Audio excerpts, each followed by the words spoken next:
বাংলাদেশের যত বেকার যুবক আছে তাদের জন্য হচ্ছে একটা কর্মক্ষেত্র তৈরি করা। আসসালামু আলাইকুম, আমার নাম Sharif Hossain Shanto. Institute of mobile phone artisan থেকে একটি অ্যান্ড্রয়েড ফোনের আইসি রিবোলিং কিভাবে করতে হয় এবং শুরু থেকে শেষ পর্যন্ত প্রসেসটি সুন্দরভাবে আপনাদেরকে এখানে দেখানো। এখন আমরা যে মাদারবোর্ডটিতে কাজ করব সেটি হচ্ছে একটা অ্যান্ড্রয়েড মাদারবোর্ড, আর এটা হচ্ছে এখন আমি ফ্ল্যাশ আইসি খুলবো এবং সুন্দরভাবে রিভলভ করে আপনাদেরকে দেখানোর চেষ্টা করব। শুরুতে হচ্ছে আমাদের একটু ফ্লাক্স স্পেস নিতে হবে পরিমাণ মতো।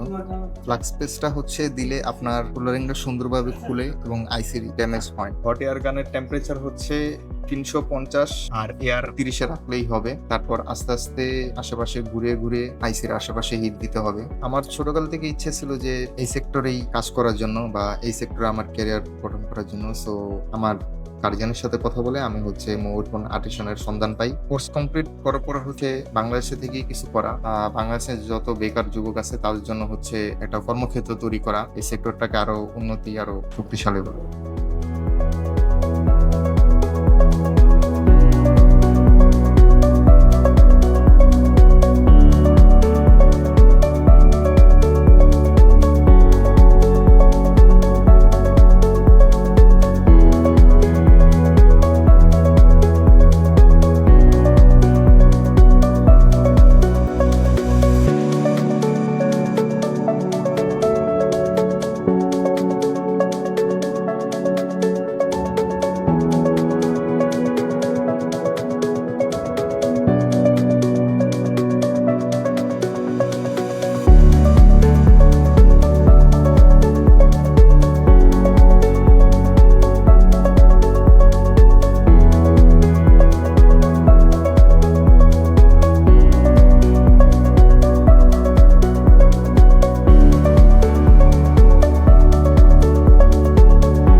হ্যাঁ, আমাদের আইসি বসানো শেষ। আমরা পিসিবি স্ট্যান্ড থেকে মাদারবোর্ডটাকে সরিয়ে নেব। তো এই ছিল আজকে আমাদের ভিডিও।